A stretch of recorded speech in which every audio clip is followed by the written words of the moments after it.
Hi friends, எல்லாருக்கும் வணக்கம். ரஜினிகாந்த், சௌந்தர்யா, சிவாஜி கணேசன், ரம்யா கிருஷ்ணன் பல பேர் சேர்ந்து நடிச்சு 1999 வெளியாகின படையப்பா. ரஜினிகாந்த் கெரியர்ல என்னதான் இருந்தாலும் ஒரு 170 படங்களுக்கு மேல நடிச்சிருந்தாலும் படையப்பாவுக்குன்னு ஒரு முக்கியமான பிளேஸ், தனித்துவமான பிளேஸ் ஆடியன்ஸ் கிட்ட இப்போவும் இருந்துட்டு தான் இருக்கு. ஏன்னா இப்போ கூட ரீரிலீஸ் பண்ணியிருந்தாங்க படையப்பாவை. அது ஒரு நல்ல கலெக்ஷனுமே கொடுத்துச்சு. அப்போவே கேட்டிருந்தாங்க நிறைய பேர், படையப்பா பார்ட் 2 எப்போ வரும், கண்டிப்பாக எடுங்க நல்லா இருக்கும் அப்படின்ற மாரி எல்லாரோட தாட்டுமே இருந்துச்சு. இந்த வீடியோ பார்த்துட்டு இருக்க நீங்க சேனலுக்கு புதுசாக இருந்தால் சப்ஸ்கிரைப் பண்ணிட்டு கமெண்ட்ல நியூ சப்ஸ்கிரைபர்னு கமெண்ட் பண்ணிடுங்க. படையப்பா 2 எடுக்கிறதுக்கு வாய்ப்புகள் இருக்கான்னு கேட்டிங்கன்னா கண்டிப்பாக வாய்ப்புகள் உண்டு.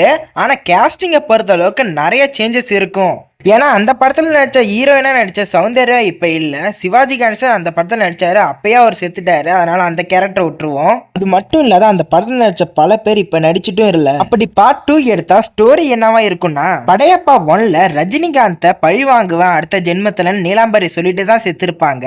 அதனால பார்ட் 2க்கு ரஜினிகாந்த் விசஸ் நீலாம்பரி ஸ்டோரி வரத்துக்கு தான் நிறையவே வாய்ப்புகள் இருக்கு. அது மட்டும் இல்லாத நீலாம்பரியா நடிச்ச ரம்யா கிருஷ்ணன் கூட இப்பயுமே நிறைய படங்கள் நடிச்சுட்டு இருக்காங்க. கேரக்டருக்கு சூட்டபிளாவும் இருப்பாங்க ரொம்பவே. ரஜினிகாந்தை பொறுத்த அளவுக்கு அவருமே நிறைய படங்கள் நடிச்சுட்டு தான் இருக்காரு. இந்த படத்துல நடிச்ச ஹீரோயின் மட்டும்தான் குறையுது. அப்ப இப்படி ஒரு வாய்ப்புகள் இருக்கு. சில வருடங்கள் கழிச்சுன்னு போட்டுட்டு அவங்க இறந்துட்ட மாரி காட்டுறதுக்கு நிறையவே வாய்ப்புகள் இருக்கு. நீ என்னடா எதுவுமே சொல்லாத நீ பட்டுக்கு கதையை சொல்ற, எதோ சொல்லிட்டு இருக்கேன், இந்த படம் ஃபர்ஸ்ட் வருமா அப்படின்னு கேட்டீங்கன்னா, ரீசெண்டா ஒரு இன்டர்வியூல ஐஸ்வர்யா ரஜினிகாந்த் ரஜினி அவர்களோட மகளே சொல்லியிருக்காங்க, இந்த படத்தோட ஸ்டோரி ஃபுல்லாவே ரெடியா இருக்கான், அதுவும் ரஜினிகாந்த் எழுதுனது. டைரக்டர், ப்ரொடியூசர் எதுவுமே இன்னும் முடிவு செய்யப்படல, நேரம் வரும்போது அபிஷியல் அனௌன்ஸ்மெண்ட் வரும் அப்படின்ற மாதிரி சொல்லியிருக்காங்க. மியூசிக்கை பொறுத்த அளவுக்கு படையப்பா 1ல ஏஆர் ரஹ்மான் மியூசிக், படையப்பா 2 எடுக்கிற மாதிரி இருந்தாலும் ஏஆர் ரஹ்மான் மியூசிக் நிறைய வாய்ப்புகள் இருக்கு.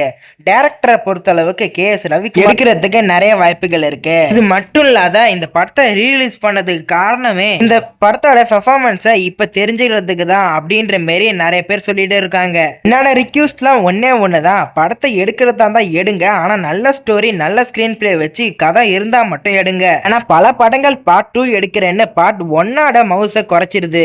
நீங்க உங்களோட தாட்டை சொல்லுங்க, பார்ட் 2 வரலாமா வர வேணாமான்னு. இந்த வீடியோ பிடிச்சிருந்தா லைக் பண்ணுங்க, ஷேர் பண்ணுங்க, மறக்காம நம்ம சேனலுக்கு புதுசா இருந்தா சப்ஸ்கிரைப் பண்ணிடுங்க. Bye bye friends.